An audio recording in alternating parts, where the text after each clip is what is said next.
So, ito, 9:30 ng gabi. Off work si Inday OFW. Ayan, ang dami pa ring tao kahit 9:30 na ng gabi, oh. Kasi dito, Saturday night. So, ito yung parang gala night ng mga tao dito. Maraming bukas na bars, mga beach bar, mga restaurant. Yan, daming mga tao. Tapos kasi ang Friday at saka Saturday night, yun yung parang mga kabataan mahilig mag disco-disco, ganun, gimmick-gimmick, ganun. Tsaka yan, maraming store din dito sa baba ng hotel. Yan, may minerals, mga bato-bato. Kung gusto mo ng mga birthstone, ganun, ang dami. Yan, maganda din yan, mga pinggan-pinggan na may designs. Tapos may mga paninda din sila sa labas. Yan. Daming dogs. Mahilig sila sa mga animals dito. Tapos, tuwang-tuwa ako dito sa isang store. Ice cream store siya. Pero, kulay.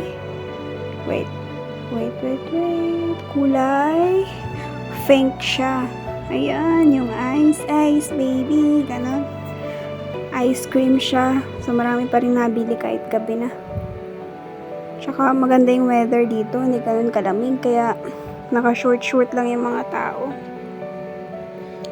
Yun, bicycle, marami rin nagbabike. Ayun, at saka meron pang isa, Laguna.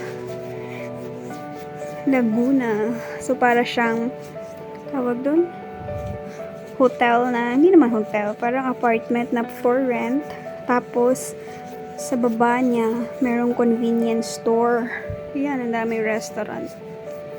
So, itong Laguna, yan yung binibila ng mga tao pag Sunday kasi sarado yung mga convenience store pag Sunday.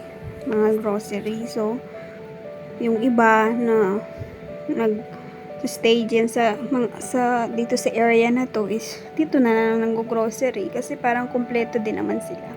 Wala nga lang meat. Ayan. Pero wala akong makitang mga chichirya dito na masarap. Ayan, ang haba ng pila. Daming tao kasi. Ayan. Tsaka, ayan yung daanan namin dito araw-araw. Gubat. So, ayan, 9:30 or 9:40 na ng gabi.